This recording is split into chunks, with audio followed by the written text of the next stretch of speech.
Whether riding a bicycle, a motorbike, or even walking, Athens can be dangerous. As in any big city, there are traffic accidents, but even more people fall victim to a different assailant, the air. Air pollution is a public health issue. Because even if we are not aware, as you said, sometimes we don't smell it or we are not aware of the contamination.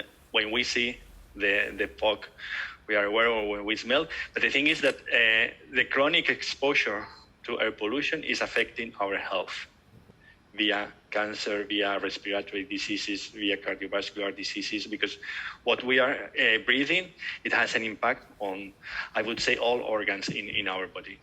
Athens' air may look clean, but nitrogen dioxide levels here are an invisible killer, which is why Greece will appear before the European Court of Justice this year for failing to reduce emissions in the capital, which for a decade now have exceeded permissible limits.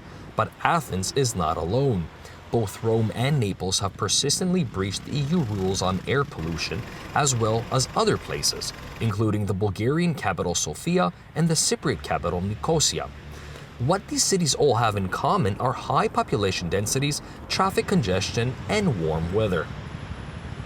To create ozone, we need heat and we need sunlight. So the highest concentrations normally happen in Southern Europe and around the Mediterranean.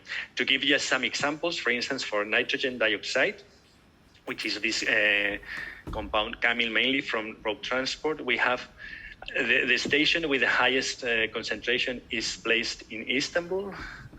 And then we have in Paris and Athens, the second highest values, and concretely in Athens, it's in the station of Patison.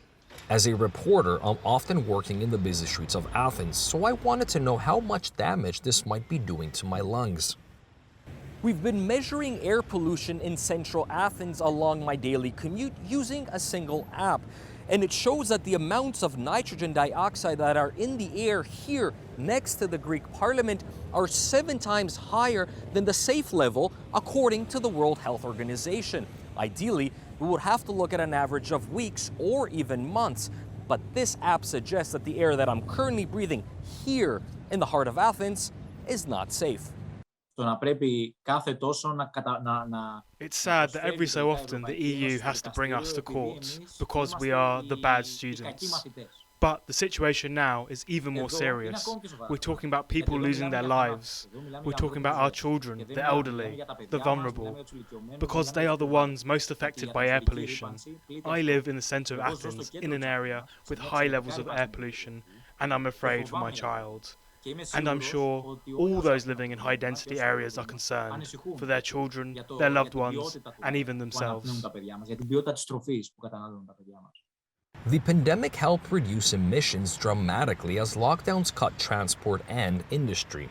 And recently, authorities have revived the system of restricting traffic in Athens using alternating odd and even number plates. Air filters have been placed on some of the busiest streets. The question now, though, how will Greeks move forward with cleaner air when the economy gets fully back into gear?